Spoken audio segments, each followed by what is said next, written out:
Hello everyone, I'm Jade Moya in Period 6, Cohort B, and I'm going to be showing you the components of a framed house using this model. I'll also be speaking a little bit about the process and how I could have done things differently to have it look neater and more professional. I'm going to start with the base of the model, which is a 1/2 inch of CDX plywood. This plywood is commonly used when framing a house or used for the roofing structure. It worked perfectly for the model because it replicates a 4-inch concrete slab, which is used on most common housing foundations. Next, I'm going to talk about our walls that are held together by the bottom and top plates. The bottom and top plates measure the size of the slab, so it sits nice and even. The components of the walls include vertical studs that holds the weight of the house and keeps it upright, the corner posts. We have a 4-corner post and a 3-corner post. On the inside, they give you a nailer so you can nail a drywall into the corner. The reason the 3-corner post has an advantage is that it has enough room to put insulation, which is important. The 4-corner post doesn't have enough room or enough of a gap to put insulation. The openings, which are the windows and doors, they all have components that are similar. They are marked with a K on the outside for king studs and a J closer to the inside of the opening for the jack studs. Broken studs are marked with a C. They're done while the plates are together so the material can be put in without being lopsided. The full-length king studs holds all the components together. Inside the window component, there is the top header and the windowsill.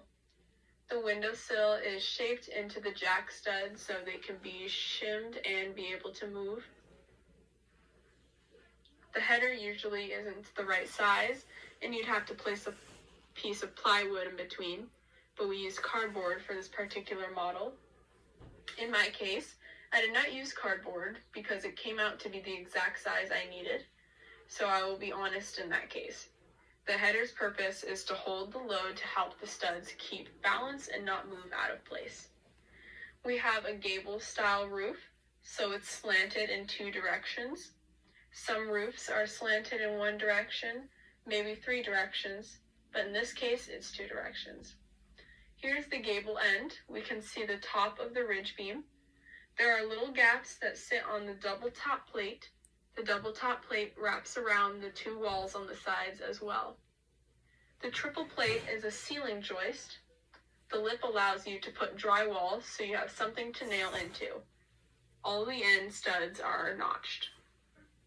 The ceiling joists are clipped so the roofing material can sit on the rafters evenly. They are clipped so when you lay the roofing down, it won't be interrupted by the notch in the corner. The rafters are the top piece that hold the roofing. They're usually made from a 2x6, and the tail here is a plumb cut, meaning that it is a flat and even to the other rafters in a straight line, perfectly vertical to the ground. They are parallel to the rafter ridge.